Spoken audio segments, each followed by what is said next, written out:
धर्म, आज्ञा और सबसे कठिन परीक्षा अपनी ही मां का वध। यह कोई साधारण कथा नहीं, यह है भगवान विष्णु के छठे अवतार भगवान परशुराम की सबसे रहस्यमय कथा। बहुत प्राचीन काल की बात है। गंगा के पावन तट के समीप एक शांत आश्रम था। वहीं रहते थे महान तपस्वी महर्षि जमदग्नि और उनकी पतिव्रता पत्नी माता रेणुका। इसी आश्रम में जन्म हुआ भगवान विष्णु के छठे अवतार भगवान परशुराम का।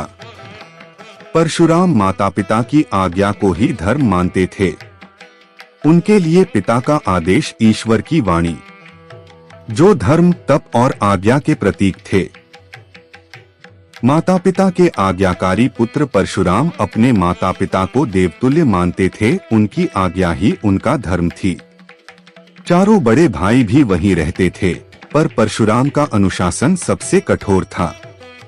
एक दिन देवी रेणुका प्रतिदिन की तरह हवन हेतु गंगा से जल लेने गईं।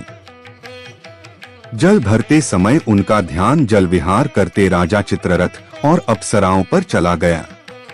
क्षणिक आकर्षण, बस एक क्षण का आकर्षण और ध्यान भटक गया। परंतु वही क्षण तपस्या की मर्यादा भंग कर गया। आश्रम में बैठे महर्षि जमदग्नि हवन प्रारंभ कर चुके थे। देरी देखकर उन्होंने अपनी दिव्य दृष्टि से सब जान लिया। क्रोध की अग्नि भड़क उठी। उन्होंने इसे मर्यादा भंग माना। जब रेणुका देर से लौटीं तो हवन बाधित हो चुका था। महर्षि जमदग्नि का तपस्वी हृदय क्रोध से भर उठा। महर्षि जमदग्नि ने अपने पुत्रों को बुलाया और आदेश दिया, जो मेरी आज्ञा का पालन करेगा वही मेरा सच्चा पुत्र होगा। अपनी माता का वध करो। चारों बड़े पुत्र कांप उठे। मां से प्रेम, करुणा, ममता, वे ऐसा नहीं कर सके। एक एक कर चारों पुत्रों ने मां का वध करने से इनकार कर दिया। क्रोध में महर्षि जमदग्नि ने उन्हें बुद्धिहीन होने का श्राप दे दिया। अब दृष्टि गई सबसे छोटे पुत्र भगवान परशुराम पर। मां से अथाह प्रेम, लेकिन पिता की आज्ञा सर्वोपरि। भूत भविष्य जानने वाले परशुराम सब पहले से जानते थे। वे जानते थे कि यह मां की मृत्यु नहीं, बल्कि धर्म की परीक्षा है। पिता की आज्ञा को सर्वोपरि मानते हुए उन्होंने बिना विलंब किए अपनी माता रेणुका का वध कर दिया। सन्नाटा। और फिर महर्षि जमदग्नि प्रसन्न हुए। पुत्र की आज्ञाकारिता से महर्षि जमदग्नि प्रसन्न हो उठे। उन्होंने वरदान मांगने को कहा। उन्होंने कहा, पुत्र 3 वरदान मांगो। परशुराम ने मांगा, 1 माता रेणुका पुनः जीवित हों। 2 चारों भाई पूर्णतः स्वस्थ हों और उन्हें इस घटना की स्मृति न रहे। 3 मैं दीर्घायु और अजय रहूं।